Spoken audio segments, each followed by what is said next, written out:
Boa noite. Ele é paquistanês, estudou e vive em Londres e tornou-se um dos principais intelectuais de esquerda da Inglaterra. É um militante político que viaja pelo mundo numa campanha contra a política externa dos Estados Unidos. Estudioso dos conflitos e das religiões, faz uma leitura do mundo pela visão não americana e acha possível equilibrar a cultura islâmica com o cristianismo, exatamente o que não se tem hoje. Nosso convidado desta noite é Tariq Ali, romancista, historiador, dramaturgo, cineasta e ativista político. O Roda Viva começa num instante.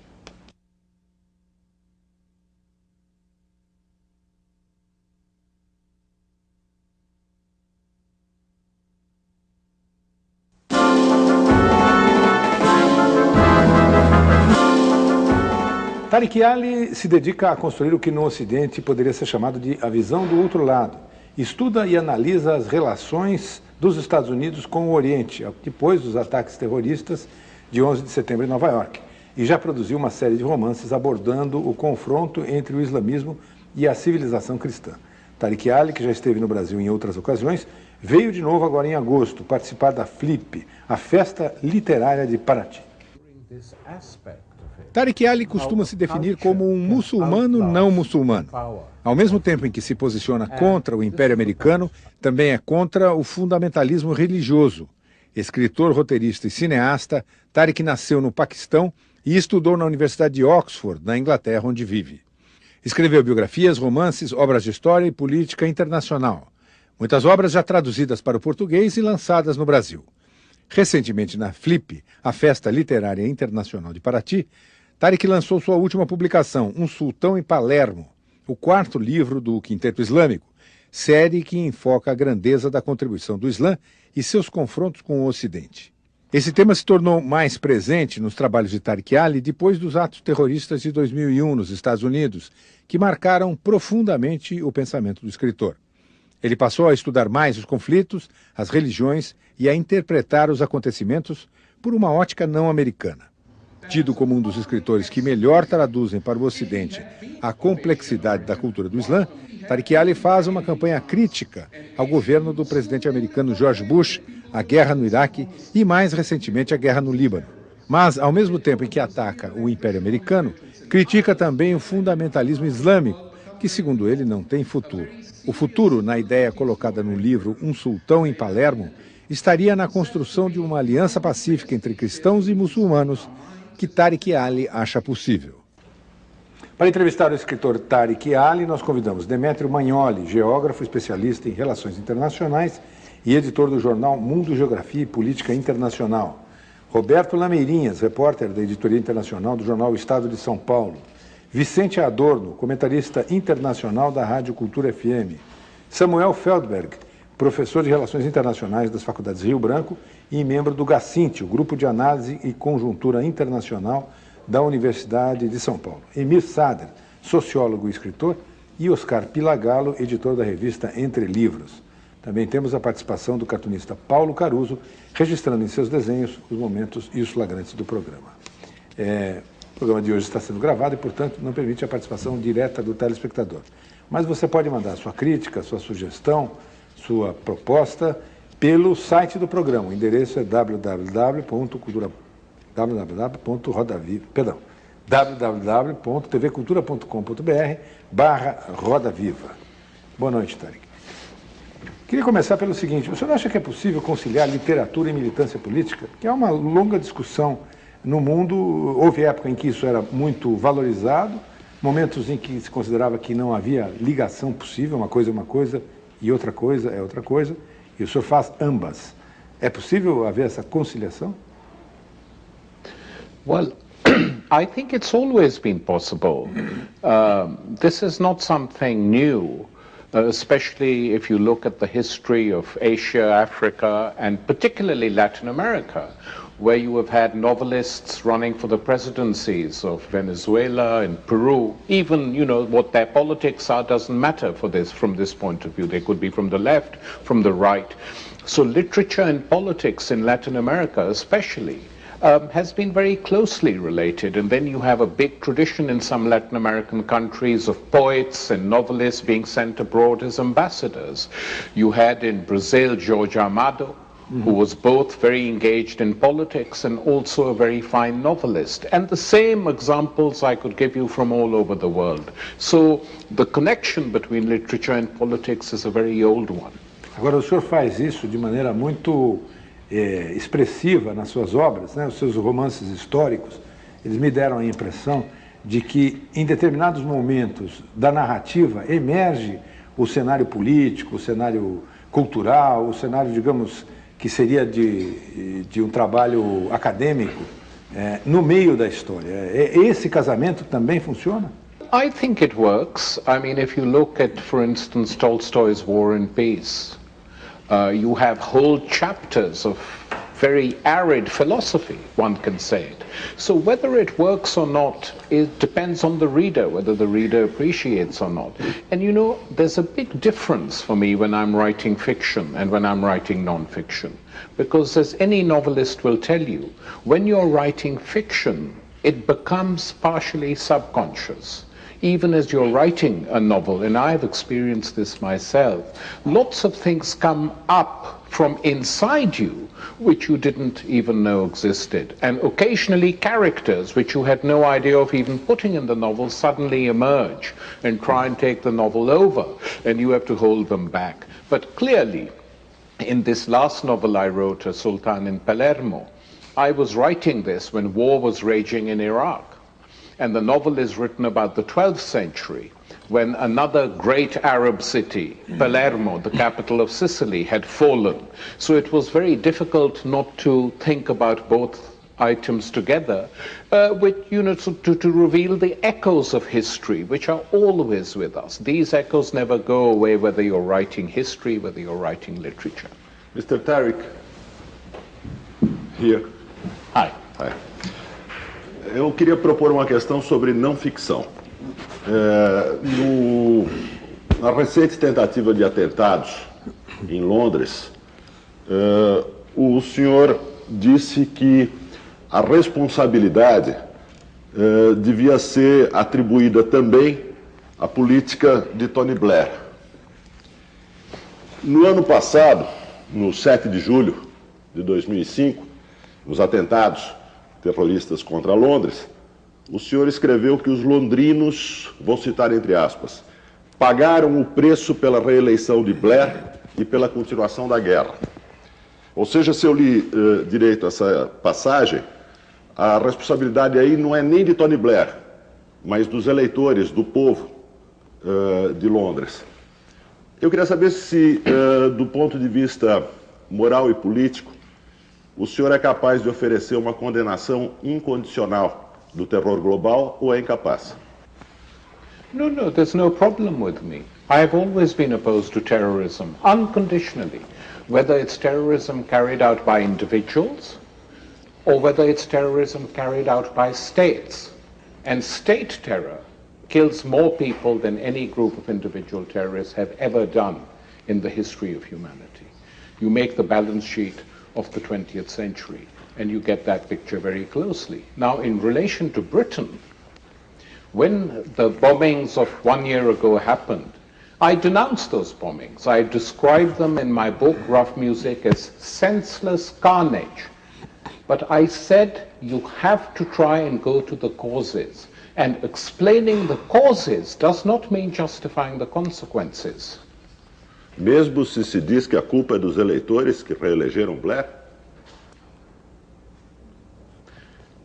But the people who elected Blair were opposed to the war. A majority of the British public was opposed to the Iraq war.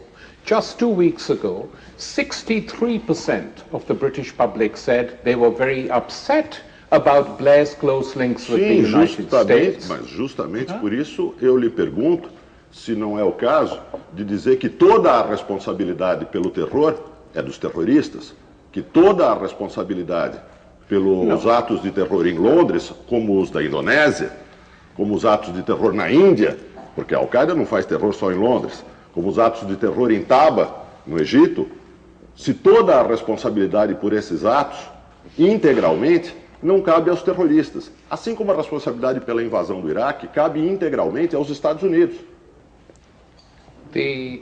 You cannot isolate the acts of terror that take place from the reasons that cause them. Why did the terrorists hate Britain and not France or Germany or Scandinavia? Why? That's the question you have to ask. And I will tell you something else, that my views are not so outlandish as you imagine. Because when I wrote the day after the July the 7th bombings in The Guardian, which is a big liberal paper, that the causes of this were the war in Iraq, I was denounced by people within the government. Within 2 weeks, a special commission set up by the British Foreign Office, the British Foreign Office said exactly the same thing. 10 days later, they did an opinion poll. 66% of the British public said the reasons for these attacks in London are Blair's foreign policy and the war in Iraq. So to say that doesn't mean you justify the terror. It means you explain the causes of it. Otherwise, the position you are defending comes down to saying these people are just totally, completely crazy. These young kids growing up in the north of England are just crazy. They are not crazy. Something drives them crazy. And these causes are what we have to stop. Senhor Ali. Tariq, eu gostaria só, complementando um pouco a pergunta do Demétrio, o senhor disse já que a questão do terrorismo emana muito mais da fraqueza do que propriamente da força. É uma colocação que eu acho que é aceita por muita gente, na verdade. Agora, eu não tenho certeza se é uma definição que possa ser aplicada de maneira geral ao terrorismo ou a um específico tipo de terrorismo, que é aquele que vem exatamente de grupos que estão sendo esmagados por poderes maiores. Ou é uma definição que vale de uma maneira mais ampla? Como é que o senhor vê essa definição? Eu posso só complementar a pergunta do Oscar. Eu perguntaria ao Mr. Ali se ele considera que a democracia, nos moldes ocidentais, do modo como nós conhecemos no Ocidente, seria capaz de conter os grupos fundamentalistas que promovem o terror nos países islâmicos ou no Oriente Médio. Well, they're two interrelated questions, and I will try and reply to Oscar's question first. There are, of course, the word terrorist itself is now becoming increasingly debased. For me, the description of an individual terrorist is very clear. Someone, either alone or with a small group, who decides to carry out acts of violence against individuals or heads of state or property, with the assumption that this will bring about what they want. That is classically how we have defined acts of terrorism like this. But then you also have, throughout the 20th century, and now too, groups who are trying to fight against the occupation of their countries. Historically, the British Empire, the French Empire, the Germans, and the United States have referred to these people as terrorists, and later on they have done deals with them, they have welcomed them. When Ireland is the latest case, the IRA were called that. When the deal was done, now they're treated as statesmen. So we shouldn't mix Al-Qaeda, which is a very specific group, with other groups that exist and which are carrying out functions which it is their perfect right to carry out, resisting the occupation of their countries or defending their countries when they are under attack, which is, of course, the history of the 20th century. As to whether democracies can tackle fundamentalism, I think they can. But I think in order for them to do so, they have to understand what the basis of this is. The basis even of Al-Qaeda, which is a group I despise, I attack, I criticize all the time, I write against them. But even if you read the text of Osama bin Laden, not just a paragraph, but the speeches he makes even his position very clear, that what caused him to do this was the occupation of Saudi Arabia by US troops during the first Gulf War. And he felt this was the holy land of Islam, where you have Mecca and Medina, and these countries were now polluted. I don't agree with that, but that certainly is his opinion. So of course there is a way. You know, when the Irish bombed the hotel in Brighton and nearly killed the entire British cabinet, Within 6 weeks, the British were entering into negotiations with them to try and find the causes. Within a year and a half of that bombing, private discussions were taking place which led to a ceasefire.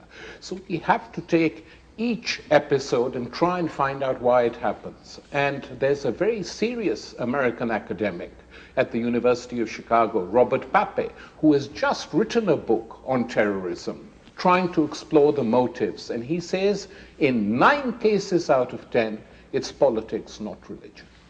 Senhor Ali, eu queria combinar 2 das suas respostas para fazer uma pergunta adicional.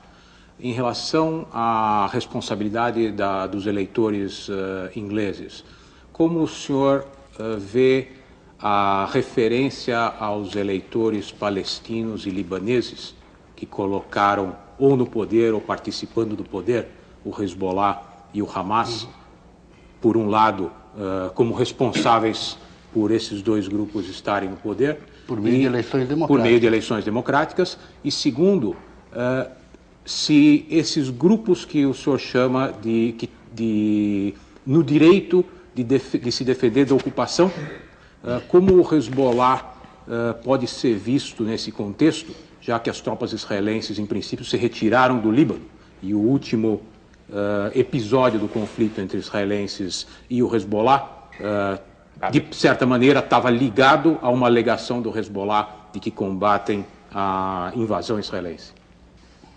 Well, you have to understand why these people are elected. Why did Hamas win the Palestinian elections? The reason they won them was not because suddenly the Palestinians started reading the Quran 20 times a day. The reason Hamas won the elections was because the Palestinian people were fed up with the PLO, fed up with its collaboration, fed up with its corruption. And that corruption went so deep that it hurt many, many ordinary people. When you saw Palestinian leaders building large mansions for themselves while people lived in absolute penury. So it was a reaction to that they elected Hamas, because they were fed up of this. In the case of Hezbollah, it's not so dissimilar. If you look in southern Lebanon, where their base is, they are people who carry out lots of welfare activities, build schools, build hospitals, but Hezbollah derives its prestige from being the only organization which managed, after fighting, to get the Israelis to withdraw from Lebanon many years ago. And that is what gave them the prestige, which is why they're elected. But look, my own position is I am very glad they participate in elections, because they have to put their views on television in front of people. They have to face people like you and argue. And as a result of that, that draws them into the political process as a whole, and that is good, I think, for the future of that work. As to what has happened in Lebanon recently, I think it's a disaster, both for the Lebanese and for the Israelis. The figures which we now get, thousands of civilians killed in the Lebanon. The Israeli High Command announced that over 100 Israeli soldiers had died and several hundred had been wounded, or seriously or mildly.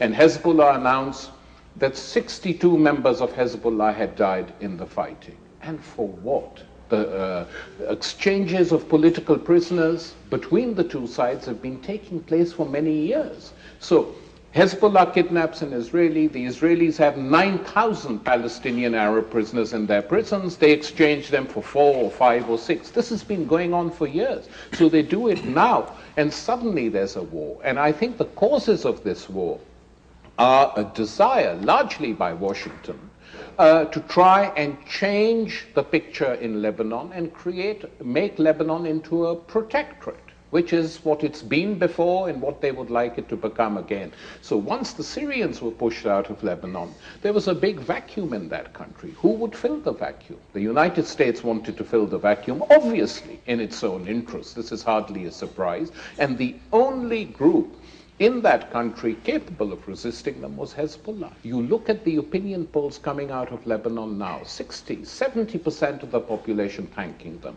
The scenes in Beirut last night, virtually the whole city out on the streets celebrating with firecrackers that we have a ceasefire and the Israelis have retreated. So the problem in the Middle East for me, is the occupations. As long as there is no settlement on Palestine, one way or the other, either an independent Palestinian state or a single state solution on the one hand, and as long as the mess in Iraq continues, it will continue to be a very unruly region. Vamos fazer um intervalo, lembrando que a entrevista desta noite poderá ser encomendada em DVD a partir de amanhã, como todas as outras da série Roda Viva. Para isso, você deve acessar o site www.culturamarcas.com.br ou utilizar o telefone 0 operadora 11 3081 3000. Nós voltamos no instante com Roda Viva, que esta noite tem na plateia Mariana Ferreira, estudante de jornalismo, Roberta Bardavil, tradutora e intérprete, Antônio Nacli, jornalista, diretor da Parceria 6, agência de comunicação. A gente volta já já.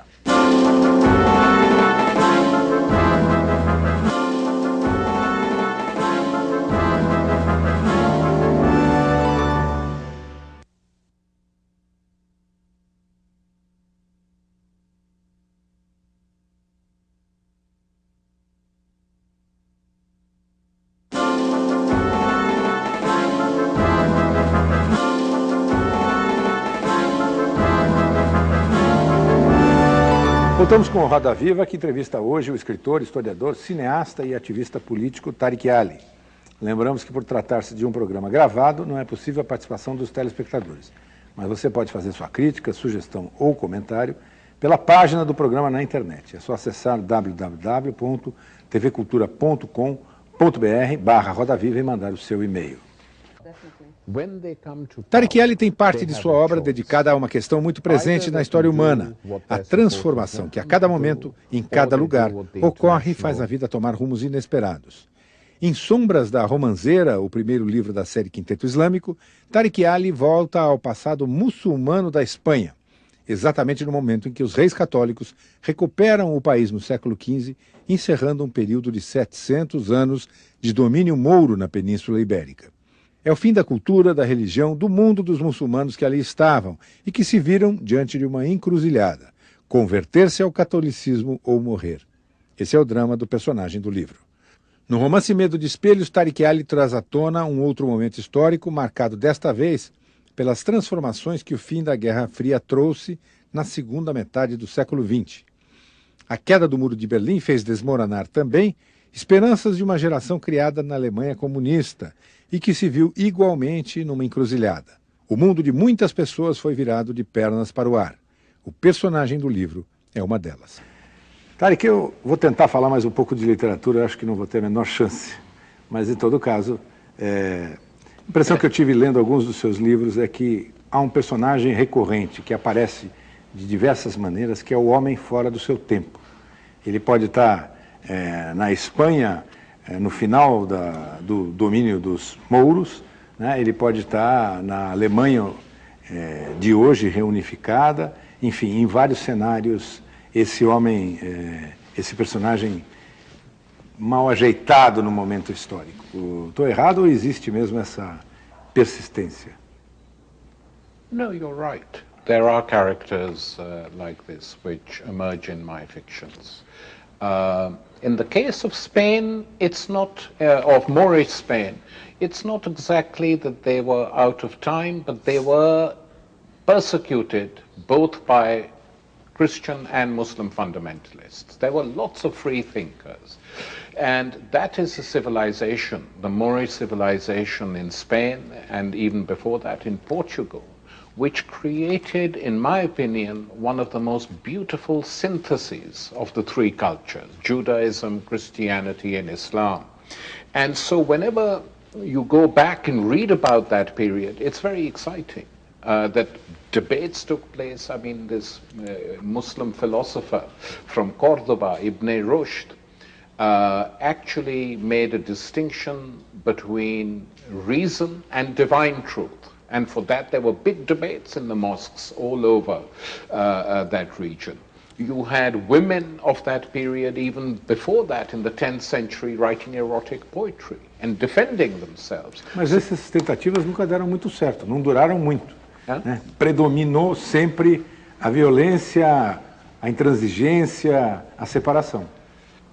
Well, it lasted about 400 years. Which is quite a long time in history. And I think that if the Catholic Inquisition and the reconquest had not taken place, it's very possible that the culture we have today in Europe would have been more mixed and better, and it's very possible that Islam might have had a reformation.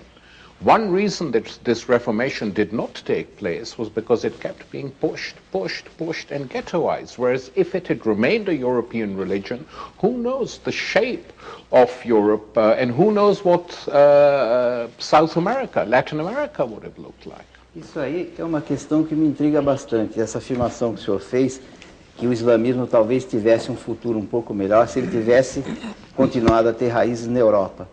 Não é um pouco estranho achar que ele se perdeu justamente por voltar aos países de origem? É verdade, isso é uma coisa incontestável, que a própria Europa não tinha mais a cultura que ela tinha construído e foram os muçulmanos que levaram essa cultura de volta a ela durante a ocupação moura. Por que que tudo isso se diluiu e hoje a gente vê que nos países muçulmanos esse esplendor que teve a cultura muçulmana não existe? A gente só tem, pelo menos no Ocidente, a gente só tem uma imagem extremamente negativa.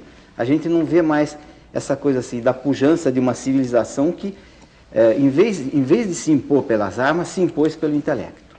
Well, the first point to make in response to you is that all the three religions came from the same part of the world, not just Islam. Christianity was born in what is now Palestine. Judaism was born in that part of the world, and also Islam. So they all traveled. And that was considered normal, the movement of religions from one part of the world to the other, whatever the religion was. And Islamic civilization, especially in Al-Andalus and Portugal, played a very, very big part. Not just for these two countries, it acted as a bridge to the Renaissance, because without them, most of the learnings of the ancients would have been lost. These were all translated into Arabic, into Latin. There was a big school in Toledo of translators, which I wish existed today, to translate different things. So that culture was pushed out by force. Then the second big chance which Islamic civilization had was with the Ottoman period. This was the biggest empire, after all, which lasted the longest living empire. And here one has to say that the reason for the atrophying of this particular civilization was not so much external but internal. That the internal social structures of the Ottoman world and the role in particular of the clerics meant that they couldn't take from Europe what they should have taken, like the printing press, like the clock. There was always a resistance. The big story, of course, is that when enlightened Sultan in Constantinople, Istanbul, said, "Let us have the printing press," and the clerics came and said, "The printing press so people can print their own books? Look at what happened to Europe. Remember Martin Luther? Do you want a war between Islam and other factions within Islam for 200 years, as between Catholics and Protestants in Europe who've been killing each other?" So they retreated, mistakenly, but they retreated. But the links were there. And then, of course, what happened, as we all know, is that Europe, Western Europe, not Eastern Europe, Western Europe developed. Capitalism was born there, used Western Europe as a pad, and took the whole world, including this world. And by that time, it was too late for Islam or anyone else to do anything. The technological, industrial superiority of that world determined a great deal for 200 to 300 years. Tariq, para os que lutamos por um outro mundo possível, o mundo aparece como articulado em torno de três eixos de poder: armas, dinheiro e palavra. Monopólio das armas, monopólio do dinheiro, monopólio da palavra. Qual desses elos é o mais forte? Qual deles que é possível mais acumular forças para criar um outro mundo possível? Well, the world as we know it today is a world determined by and large by the Washington Consensus, its institutions, its economic policies, and these neoliberal policies are regarded now just like religious people regard their religions. You can't do anything to challenge neoliberalism. If you do, you're an extremist, you're an authoritarian, or whatever other names you want to call it, which is very sad, because this was not the case for most of the 20th century, so that now even social democracy and social democratic reforms are forbidden, not allowed, because the institutions have become so strong. And that's why the links between money and power today, in my opinion, including in Brazil, but not just in Brazil, in the United States and many parts of Western Europe, are actually beginning to affect the functioning of democracy. We have cases now in almost every major country where you have democratic institutions of how the entry of the market into politics and the utilization of money is destroying democratic politics or discrediting them, so that young people are beginning to say, why bother to vote? It changes nothing. The people with money control everything. And for the last 2 elections now in Great Britain, which is supposed to be the motherland of democracy, for the last 2 elections, a majority of people between the ages of 18 and 26 have not voted. And that is quite disturbing. And people, including people from the right, are disturbed by this, but they have no idea on what to do about it. And so the continent where these neoliberal policies were tried first, the Latin American continent, is where you saw the beginning of big social movements. And these social movements are now having an impact in Latin America. In some ways, in my opinion, when people ask me, where do you see hope? I said, you see the beginnings of hope again in Latin America, which you don't in the Middle East, because this is war-torn, religion is far too strong, and the religious groups in the Middle East, you know, they can resist, Hezbollah can resist, Hamas can resist, but their big problem is that they offer no social vision and no future to their people. Tariq, o senhor está propondo uma ponte entre a América Latina e o Oriente Médio. E eu queria explorar essa ponte. O senhor escreveu, aliás, disse numa entrevista no 20 de setembro de 2001, pouco depois dos atentados do 11 de setembro, algo que eu concordo. O senhor fez uma comparação entre os fascistas na Europa e os islamistas radicais do Oriente Médio, dizendo que os islamistas radicais no Oriente Médio são os fascistas de lá, e que têm o mesmo tipo de crenças filosóficas no sangue, no solo e na religião. Né? Eu acho que essa caracterização se aplica bem ao presidente do Irã atual, Mahmoud Ahmadinejad, né? Caracterização sua, e que eu acho que se aplica a esse presidente. O senhor, quando se refere à esperança na América Latina, fala, como disse muitas vezes, de Hugo Chávez, né, na Venezuela, e das mudanças que Hugo Chávez estaria promovendo na Venezuela. Mas um dos eixos principais de política externa de Hugo Chávez hoje é uma aliança política, não é apenas cooperação econômica, mas uma aliança política, uma aliança ideológica que ele proclama do seu governo com o governo de Mahmoud Ahmadinejad no Irã. Como o senhor vê, do ponto de vista da esquerda, dos que querem mudar o mundo, uma aliança entre Hugo Chávez e Ahmadinejad?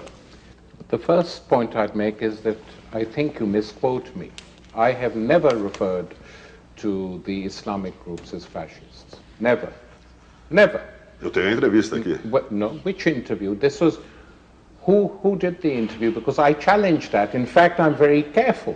My characterization of these groups is Islamo-anarchists, because I compare them to the groups that existed in Europe at the beginning of the 20th century, who would go and throw bombs and go and kill people. Islamo-fascists, some other people said, Francis Fukuyama said it. The quote you read out could be from Fukuyama.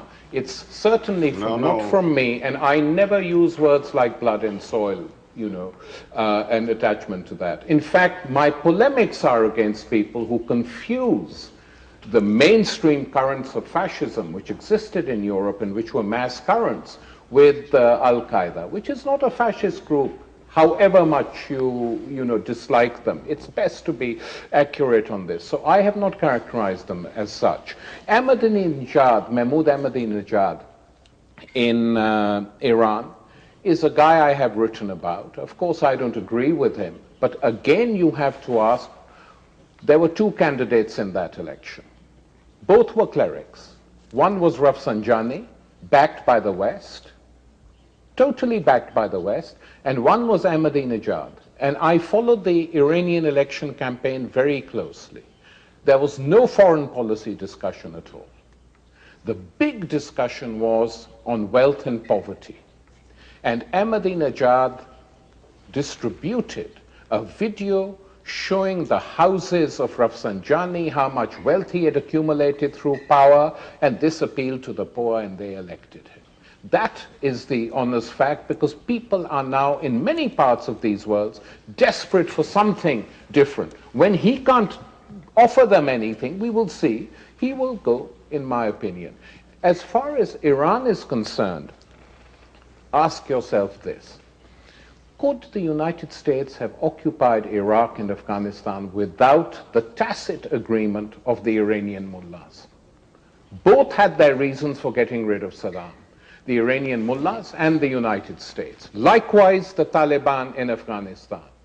So the Iranians and the United States collaborated. There were many, many discussions which took place between them, which we know happened. And this is now what puts the United States in a difficult position. As far as Hugo Chavez is concerned, and it's not just him, you have the situation in Bolivia now with Evo Morales. You have Mexico divided very, very sharply, with one Mexican political party saying the election was stolen from them. You have a halfway position between Chavez and Castro, represented by Nestor Kirchner. And then you have Brazil, which is still in the middle of a neoliberal sleep. But apart from Brazil, and even here you have social movements and you have many problems, as anyone reading the newspapers can tell, but in the rest of Latin America there are attempts being made, not to make revolutions like in the 60s, but to institute a set of structural reforms which help the poor. That's the big difference between these countries and religion. On a global scale, the oil-producing countries all meet and discuss their strategies. This has been happening forever. So, of course, Chavez goes to Iran and talks to Mahmoud Ahmadinejad, and they put up a statue of Simon Bolivar in Tehran, which is quite unbelievable. And then you have an interview with Chavez on Al Jazeera. It's watched by 26 million people. And they have tens of thousands of emails. And 90% of these emails ask the question, when will the Middle East produce a Chavez? Mas a minha pergunta é sobre a aliança política e ideológica entre Chavez e Mahmoud Ahmadinejad, anunciada por Chavez. Well, Chavez is trying to create a global anti-imperialist alliance against the United States. There's no doubt about that. This is quite popular in many parts of the world. It may not be in Brazil, but it certainly is popular. And so people who are opposed to US policies, economic policies and foreign policies, he says we should have a global united front so we can work together in the United Nations, and here, there, and everywhere. That is his perfect right to do it, and he is the only one who does it. So that when he went to make this speech, and he announced it at the United Nations, even the American journalists said it's the only speech which attracted attention because everything else was banalities and cliches. And this is why, in this neoliberal world, and many Arab leaders came up and said to him, we are very glad you said it, but we can't say these things in public because we're scared. Mas o Chavez foi recebido pelo Saddam Hussein algum tempo atrás, e o Saddam Hussein serviu até de motorista para ele, levou ele dentro daqueles Mercedões lá que ele possuía, e fez ele fazer uma viagem completa lá. Então, quem quer que seja que tiver que representar alguma coisa contra os Estados Unidos vai ser o aliado do Chavez, assim, cegamente? But you know, Chavez visited Iraq because there was an OPEC discussion on oil. And he attacked the sanctions against Iraq, which the United Nations and the United States had imposed, which led to the loss of hundreds of thousands of lives. So he said, we will defy your embargo. But he's not the only one who visited Chavez. There are beautiful photographs of Donald Rumsfeld and Hugo Chavez. And there are lots of beautiful photographs of Western leaders and Saddam Hussein. And Donald Rumsfeld and Saddam Hussein. Sim, mas a pergunta é porque o senhor não vê Rumsfeld como um modelo, mas vê Chaves como um modelo. A pergunta é porque o senhor não apresenta Rumsfeld como um modelo, mas apresenta Chaves como um modelo. No, of course, but you know, for me there are no real models really, but I think Chavez is a positive force. It's not that I am uncritical of anyone, but I think in the world today he is a positive force. And why should the United States determine who goes and sees a leader or not? The United States has put an embargo against Cuba for how long? And yet Lula goes to meet Fidel Castro, Kirchner meets him, every Latin American leader now defies the embargo. So that's what Chavez was doing in the case of Iraq, and he was not so wrong on that. Why shouldn't he go? The time when Saddam Hussein was the worst in terms of killing the Kurds, using poison gas against them, was when he was a very close ally of the West. That's the reality. Em referência ao Iraque, o senhor é um dos maiores críticos da intervenção norte-americana no Iraque. Em uma entrevista à revista Z de março de 2006, o senhor declarou que a presença norte-americana no Iraque apoiando curdos e certos colaboradores xiitas talvez seja o maior responsável pelo processo que tende a levar a uma guerra civil no Iraque. A minha pergunta é: o Iraque estava melhor, a população iraquiana estava melhor durante o governo de Saddam Hussein, em que esses conflitos não aconteciam por uma imposição do regime iraquiano, da supremacia sunita? E qual a sua visão de um possível futuro para o Iraque, com ou sem a continuidade das tropas norte-americanas no país? If you ask whether the Iraqi people as a whole were better off before the United States went in, I say yes. And this is also the view of many Iraqis themselves. And they will tell you that after the Gulf War of the early 90s, which was a disastrous war, but when that war was over, they said within 3 weeks, water, electricity, and our cities were functioning again. The United States has been in Iraq now for over 3 years. And still you have cities which are not functioning. So simply on the level of social order and what is available to the population, it's a complete disaster, complete disaster. Now, what will happen when the United States withdraws, as it will have to withdraw? It's difficult for it to stay there permanently. There are many things being discussed. One is a de facto division of Iraq, with Kurdistan remaining a protectorate, which it was for 12 years before Iraq was invaded, since the Gulf War, with the Kurdish tribal leaders paid a lot of money. That's a possibility. To the rest of Iraq is a completely different question. Here, if the United States leaves, it's very obvious to me what will happen, unless there's further interventions, is that the Shia parties in power will say the only country in this region we can ally with is not Saudi Arabia, which is Wahhabi, hardcore Sunnis, or Egypt or any of these countries. Our only possible ally in this region is Iran. And we will therefore make a bloc with Iran. We will have a security pact with them.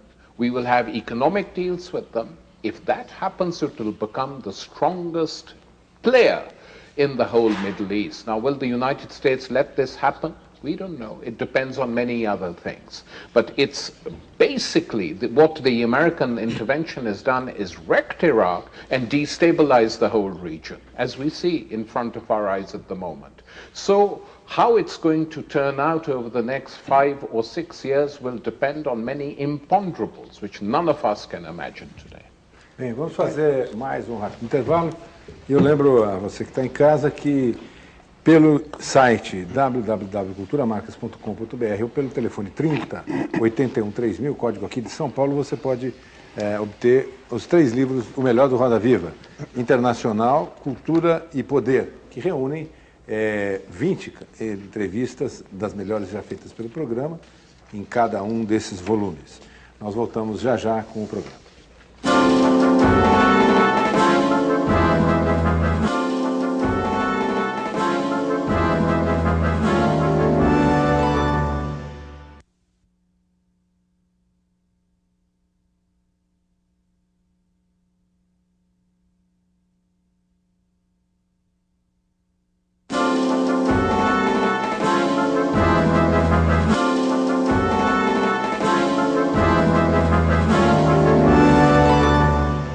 volta com Roda Viva, que esta noite entrevista o escritor, historiador, cineasta e ativista político paquistanês radicado na Inglaterra, Tariq Ali. O programa desta noite foi gravado, está sendo gravado e por isso não permite a participação dos telespectadores. Mas de todo modo, você pode fazer suas críticas, sugestões ou propostas para o programa. O endereço é www.tvcultura.com.br/Roda Viva e você manda por aí o seu e-mail. Tariq, você tem sido muito interessado na América Latina e muito crítico em relação ao governo Lula, que o senhor apoiou no início. O que é que faz uma pessoa ver à distância, enxergar tanto fracasso no governo do PT aqui? The first point I'd make is that it's not such a distance, because during the years of the military rule in Brazil, many Brazilian intellectuals came to Europe, to Paris, to London, to other parts, and we used to meet them regularly and publish their essays, their writings in Europe. So we felt a very close connection with Europe. And then when the PT was established, we knew many of the people. I certainly knew many of the people involved in the founding of that party, so there was a great deal of hope that this was going to be a transformative party. And then when Lula was elected, I was here. Or just before the election, I was in Brazil seeing the enthusiasm both in Porto Alegre and in Ribeirão Preto and other places I visited. So I feel quite close to this country and many of its intellectuals and politicians. And even Cardoso used to write for the New Left Review in the 60s and 70s, essays in our magazine. So one never felt the distance. In fact, one was completely sympathetic to what Lula was trying to do. But then he was faced with a choice. And this is a choice which comes to a political leader like him or to a country once every 30 years. Are you going to use the power that you have been given by your people to try and transform the country in some way, or are you going to carry on in the same old way? And this was a choice which many of his advisors advised him, and he accepted their advice. We are going to run the country in the same old way. Once that was decided, then what we see before us is unavoidable. I mean, to see the president of Brazil on television being questioned by journalists who ask him, are you involved in the corruption? And he says, no, I'm not involved. Totally defensive. No, I'm not involved. And one of the journalists says, I don't believe you. And he just carries on repeating that. It's a very sad story, a tragedy. Essa decepção que o senhor teve com o governo Lula tem mais a ver com a questão das acusações de corrupção ou com relação a um passado que havia do PT e que, no momento em que se tornou governo, acabou não se cumprindo? É uma coisa mais ideológica, mais relacionada à prática? Em que momento o senhor realmente sentiu que a decepção realmente chegou e falou, bom, a partir desse momento o governo não é mais o que eu esperava dele? Well, it's not, as I'm saying, the corruption was the logical consequence of the policies and the ideology which Lula and his advisors decided to follow, which represented a break with the ideology of the PT. And what I talk when I say about ideology is nothing ultra-radical, but essentially a basic social democratic party, which had promised social democratic reforms in education, health. And you know, the state of education in this country, I come here a great deal, is appalling. It's abysmal. And if a government like a PT government can't even improve the quality of education for the majority of its citizens, then that's a big tragedy for Brazil. So what happened with the corruption was, that didn't totally surprise me. But what makes me angry, for instance, is that you have one of these advisors, total neoliberal, once a Trotsky is now a total neoliberal like Palazzi, who is facing charges. And in order to try and avoid the charges and get immunity, you try and get elected as a federal deputy. which totally discredits and disgraces Parliament once these things begin to happen, and again makes democracy something very abstract for the people. So I think it's a combination of the two that has done it. Mas Tariq, faz um pouco mais do que um ano da execução do brasileiro pela polícia britânica no metrô de Londres. Você escreveu um capítulo do teu livro sobre esse tema. Queria que você resumisse o que foi exatamente o que aconteceu e depois apurou-se um pouco mais, investigou-se um pouco mais sobre os acontecimentos. What happened was a big tragedy. The police was determined to make a public display that they are tough, they are strong, to tell the people we are capable of defending you, etc., etc. So they followed the wrong guy out of a house. We don't even know out of a house in South London whether if they had followed the right guy, whether that was justified or not, because no one knows who the right guy was. But they followed this guy, a dark-skinned guy, out of his house, and they claimed they were following a terrorist who had bombs on him to blow things up. Now, this story doesn't ring true, because if he was a terrorist, why didn't you stop him immediately? You were armed. Why did you let him board a bus? He could have blown up the bus. You followed the bus arrives at the underground station. This guy is very calm, very quiet. He has a ticket. He picks up a newspaper. He goes and sits on a train. Immediately they surround him and he's petrified. He looks scared. And then they phone someone, and another group of people board the train and shoot him dead, and they carry on shooting for 30 seconds. Now, I tell you, you look at your watch, turn it on, and just let 30 seconds pass. All that time, they shot de Menezes. So it was a public execution. That's what it was, to show people we are tough. And this poor guy died. And they have not had the decency yet to carry out a proper investigation, because the policeman who killed him was suspended. They are now back at work. And what they told the inquiry is we were obeying orders. Mesmo o prefeito de Londres gostou que não houvesse punição da execução?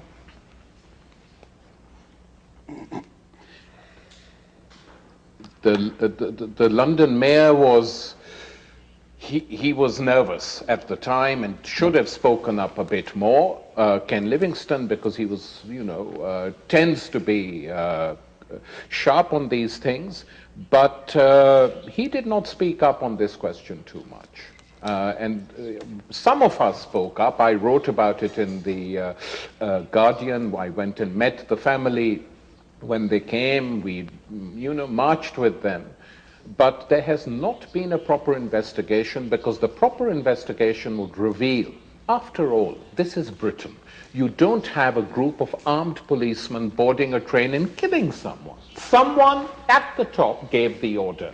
And we want to know who gave the order and why. And that still has not been made public. E nem a imprensa questionou isso o suficiente? Nem a imprensa questionou isso o suficiente? The press didn't question it enough. That's absolutely true. And for the first 24 hours, if you looked at the press, the entire press said terrorists shot dead in London. Sem nenhuma apuração? One journalist in a provincial newspaper in Scotland, the Sunday Herald, not a newspaper, one of the main newspapers, did a very good investigation. And he published it in 3 parts, and it's the best investigation, and no one mentioned it anywhere else. He's an ordinary journalist, a very honest guy, and he said this doesn't make sense. But no one noted it. I used his investigation a lot in my book and credited him. But no one said to him, come and write for us. No one interviewed him on television saying, where did you get your facts from? Because he got them.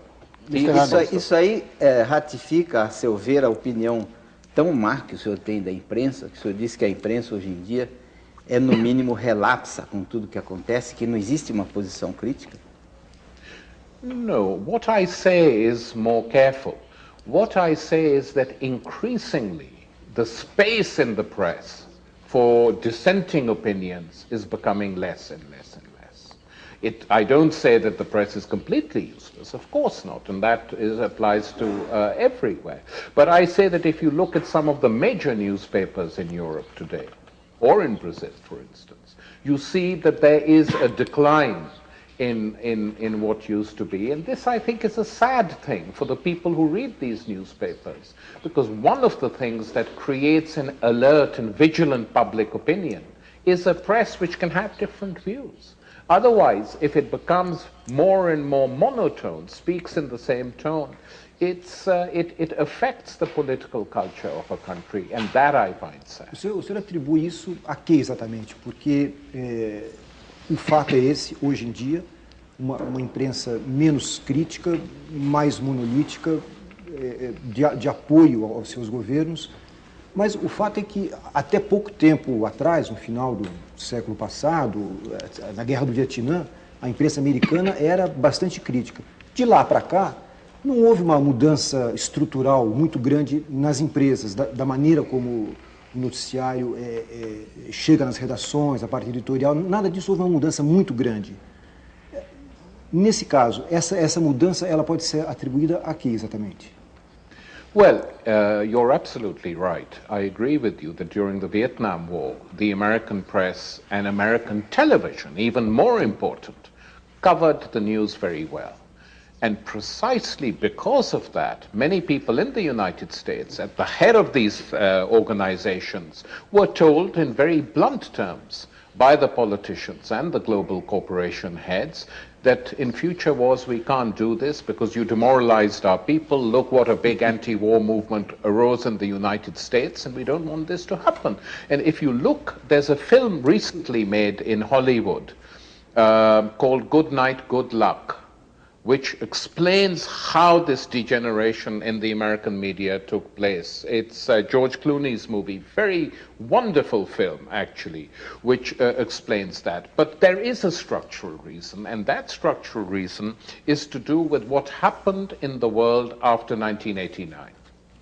That the total collapse of the communist enemy on a global scale meant that it was no longer necessary to prove that the capitalist system was better on questions of democracy, freedom of press, right of other political parties. It was no longer a big priority.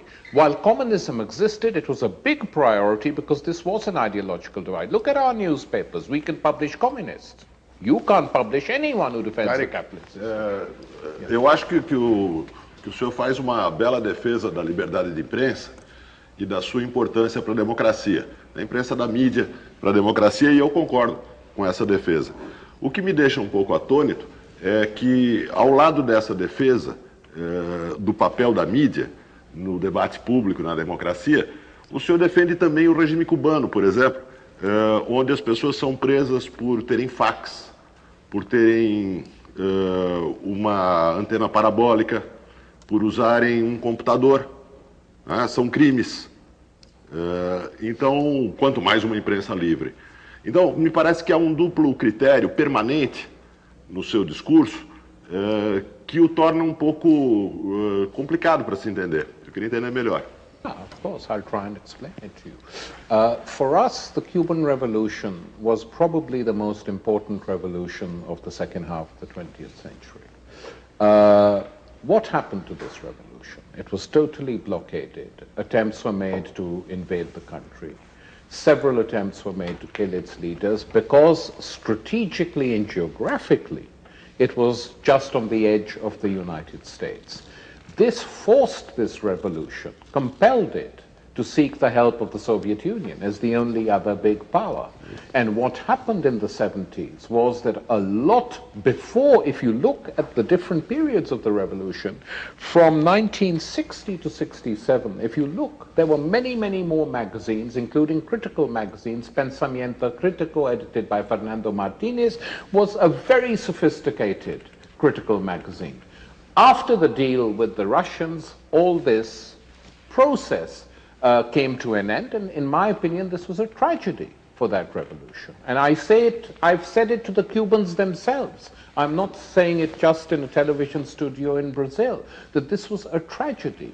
The fact that writers were locked up for their opinions was both unnecessary and tragic.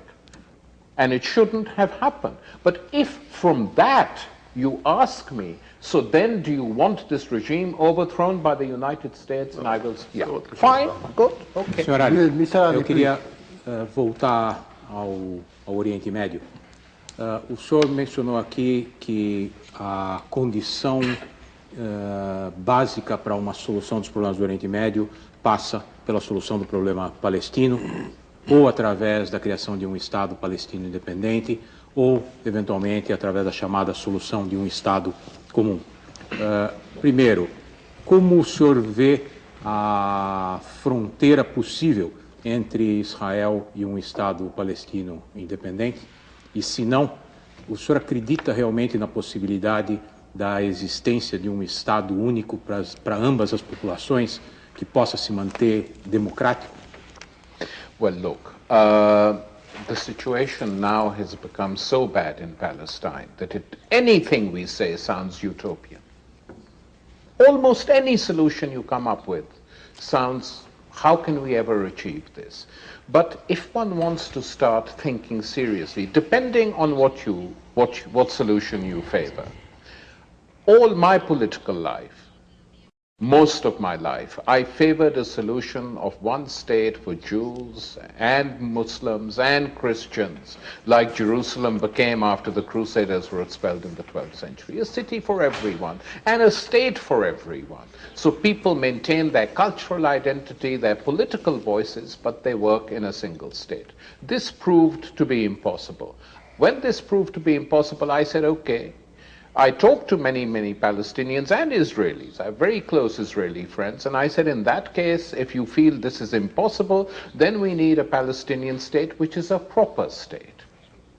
And for Palestine to be a proper state, it needs, for a start, accepting that Israel returns to the 67 frontiers.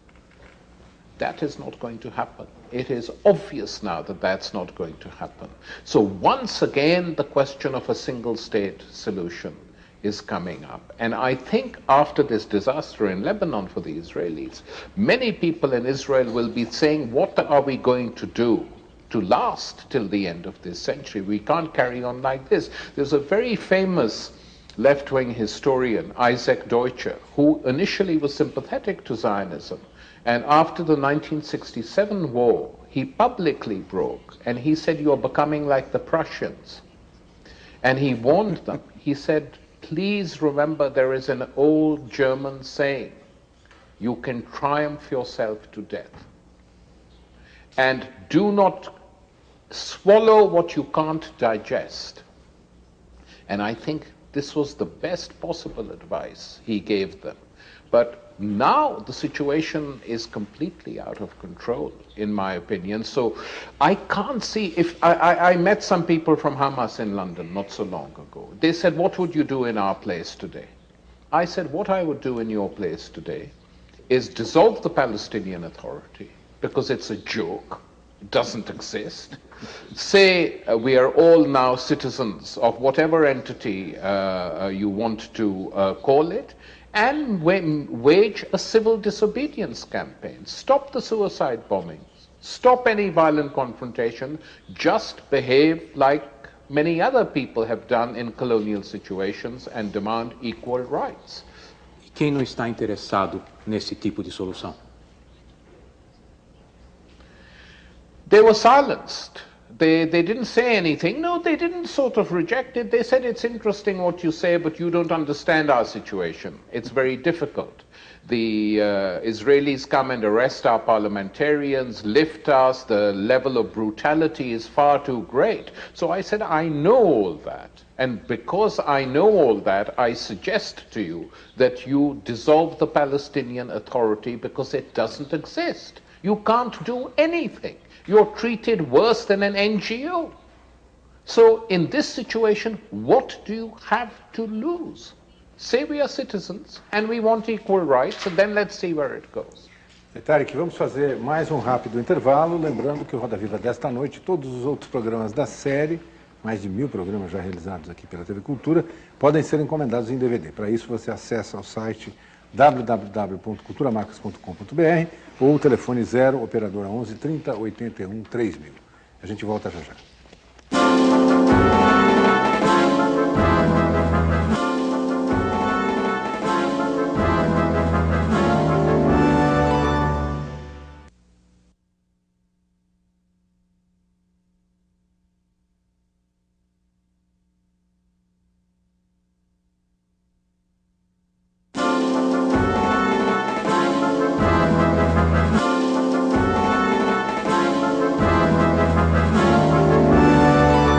Você vê hoje no Roda Viva a entrevista com o escritor, historiador, cineasta e militante político Tariq Ali.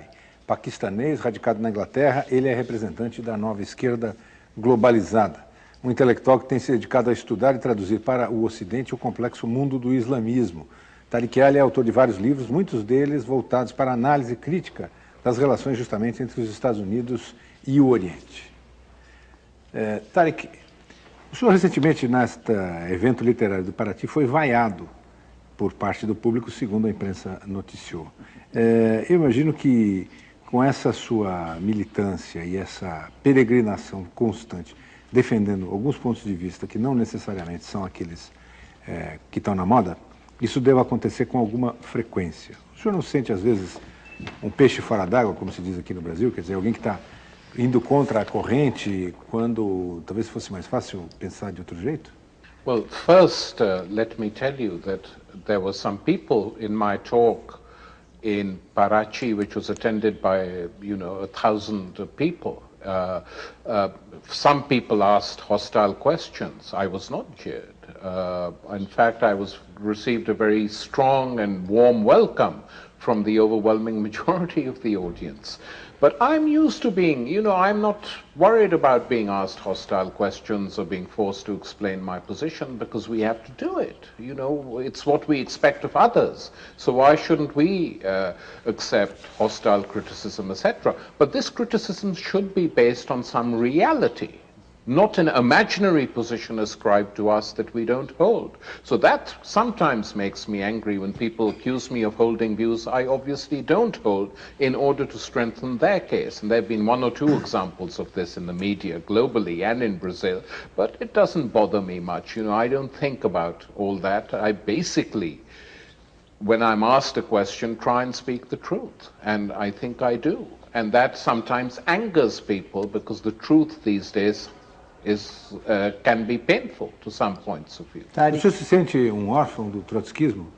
No, I don't feel an orphan at all of Trotskyism or any other ism. I feel very independent-minded. I mean, I decided in the 80s, when I was no longer politically engaged with any group, that I was not going to be apolitical. That was never a question. And the magazine I'm associated with, the New Left Review, has been a critical magazine now for nearly 50 years. I've been associated with it for 25 years.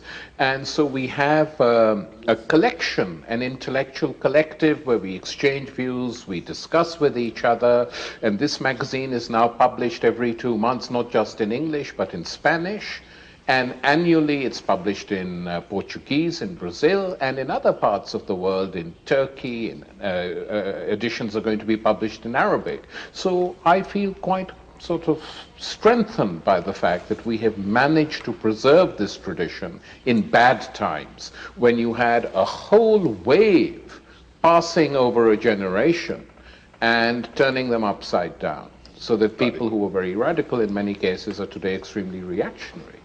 Tariq, você considera que a frase do Sartre, de que o marxismo é a filosofia insuperável do nosso tempo, continua a ser válida? Sartre.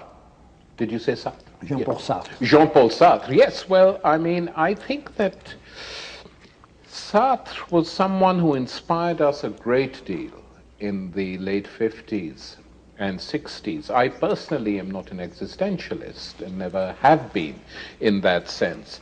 But there was a courage about him which I loved very much, and the fact that he could stand up and take a position on issues like the Algerian War, for instance, at a time when most of France, including many communists, remained silent. Sartre and Simone de Beauvoir spoke and took a position on that, and many, many other things that he did. His philosophy did have an impact on some of us, but less on me, more on my other colleagues. Não, a questão é se continua a ser verdadeira a afirmação de que o marxismo é a filosofia insuperável do nosso tempo. Se essa afirmação para você continua a ser válida. Yes, it's valid if it is not treated like a religion or treated dogmatically. I mean, how can one discard many of the, if you like, intellectual discoveries made by Marx? And often when I read some of Marx again, it's very, very exciting reading that. But what I don't like, and what I never liked, was the utilization of Marx's writings or other writings in that tradition as a religion. And there was a very strong tradition of that within the left, that if you were arguing with someone in the old days, all you had to do was to cite a quotation, and that was considered enough. And that you can't, it was wrong even then, but now it's impossible to behave like that. You have to argue the case. And of course, Marx, Trotsky, people like that, their writings are very useful still. Falando da esquerda globalizada, que o Marcum, uma expressão interessante do Marcum, no Manifesto de Porto Alegre, que o senhor assinou em 20 de fevereiro de 2005 no Fórum Social Mundial, junto com 18 intelectuais, um deles o Emir Sader, que está aqui, o Frei Beto, também brasileiro, tem algumas passagens que me deixaram curioso. Numa delas, o manifesto pede que se removam todas as tropas estrangeiras do mundo, exceto aquelas sob o explícito mandato da ONU. Ou seja, a remoção de todas as tropas de ocupação estrangeiras, menos aquelas que estão sob mandato da ONU. E numa outra passagem, o manifesto pede que o Banco Mundial e o Fundo Monetário Internacional e a Organização Mundial de Comércio sejam incorporadas ao sistema da ONU.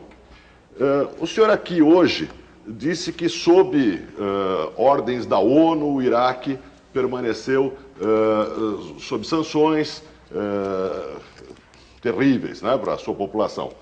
Então, eu queria entender, a ONU tem um órgão de poder que é o Conselho de Segurança, suas 5 potências. Eu queria entender por que a esquerda globalizada gosta tanto da ONU. Well, I have to confess something to you now. When you are signing a resolution like that, you will never find total agreement. And you have then to make a choice whether in the overall judgment of things it's better to sign or not to sign. I don't like those passages to which you refer, and I don't even agree with them necessarily. That's my position, and I think that it's O senhor acha que a maioria de quem assinou concorda com isso? So, eu também não concordo. well, I'm not sure most people agree with that, because increasingly now, even since that resolution, the United Nations is exposed more and more as an instrument of the Security Council, and the Security Council is an instrument of the United States by and large. The overwhelming majority of members of the United Nations have no say in anything, and this is why a reform of the UN is something which many people are asking for. For instance, why isn't India, South Africa, Brazil members of the Security Council in their own right? But the United States will not agree to that, because it will not agree to a system where they could lose control. So that's not going to happen, and I think the United Nations is going to remain what it is unless something unforeseeable happens. O senhor acha que a Rússia e a China sim concordariam com essa mudança, ou essa é uma posição comum de pelo menos 3 grandes potências que não têm interesse nessa mudança? The problem with Russia and China is that they essentially, the only things they defend in the Security Council are their own interests. Where their own interests aren't involved, they go along with the United States. And in return for backing the United States, on issue 1, 2, 3, they get backing from the United States on issue 4, 5, and 6, which concerns them. Basically, there is not a single power in the Security Council who one could say has a principled foreign policy. It doesn't exist. Tariq, última pergunta, que pode parecer uma pergunta de programa de auditório, mas eu vou fazê-la. Seus livros de literatura são romances históricos, basicamente. Quer dizer, olham para trás. Quando o senhor olha para frente, em termos da perspectiva da sociedade, o senhor é otimista? Well, I mean, when I look at some of the developments in Latin America, it does give cause for optimism. And my latest book, which is not a novel, but which is a work of politics and history, is on Latin America. It's called Pirates of the Caribbean, An Axis of Hope, and it's about Cuba, Venezuela, Bolivia. There are also references to the Lula experience in Brazil. And I would never have spent, a year working on producing this book if I didn't feel a sense of hope in this continent. But I think this is where it is. And I say this even when I'm in the Middle East or in other parts of the world. Just see what's going on in Latin America. Who knows, it might produce something which could be beneficial for the whole world. Tariq Ali, muito obrigado pela sua entrevista, obrigado aos nossos entrevistadores aqui e a você que está em casa, e nós estaremos aqui na próxima segunda-feira com mais um Roda Viva. Uma ótima semana e até segunda.